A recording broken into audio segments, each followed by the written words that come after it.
Today I'm going to show you how to make these cheddar garlic biscuits. They use coconut flour and they're really good.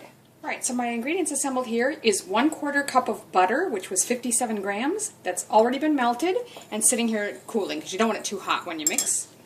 Then I've got 1/3 cup of sifted coconut flour, 4 eggs, and on this little plate I've got 1/4 teaspoon of salt, 1/4 teaspoon of garlic powder, and 1/4 teaspoon of baking powder. And lastly, 1 cup of sharp shredded cheddar cheese. Alright, so I've already got my oven preheating, 400 Fahrenheit or 204 Celsius, a bit lower if you've got a fan-forced oven like I do. I've got my cookie sheet prepared. You can line it with foil or baking paper as I've done here and just spray it lightly to keep it greased. And now we're going to start mixing.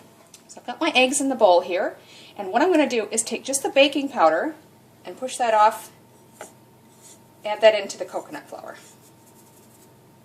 The rest of it, I'm going to add in with the eggs. That would be the salt and the garlic powder and the melted butter. We're just going to whisk all that together. Once you've got that well mixed, we'll take our baking powder and coconut flour mix, add that in as well, and just whisk until there's no lumps. Just carefully at first because it'll be quite dry. Now that doesn't seem like a lot of coconut flour, but coconut flour absorbs a lot of the moisture out of your recipes. You use a bit less than you would of other flours, so it should be just fine.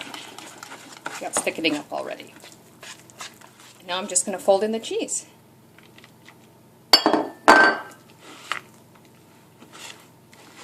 Now the recipe suggests using like an ice cream scoop just to portion them all equally. It's better if you've got the kind with a little button on the side so you can release the dough. I don't happen to have that kind, but you can still use something like this if you want to, or just any spoon really, just to get them all roughly the same size. And I'm just going to drop it on there.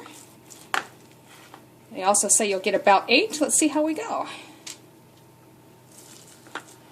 As you can see, I got 9 out of mine. It just depends on how big you make them, I imagine. So we're going to pop that in the preheated oven for 15 minutes. Now I actually left these in an extra 5 minutes because they seemed a little bit doughy after 15 minutes, but now they're getting a little golden brown. I'm going to go ahead and pull those out. I've just tested with a little toothpick. As long as they don't seem doughy in the middle, they should be good. We're supposed to let these rest now 5 to 10 minutes. So there you have it, cheddar garlic biscuits made with coconut flour, and these are really nice. It's a really nice texture and very tasty with some melted butter on them. Do give it a try.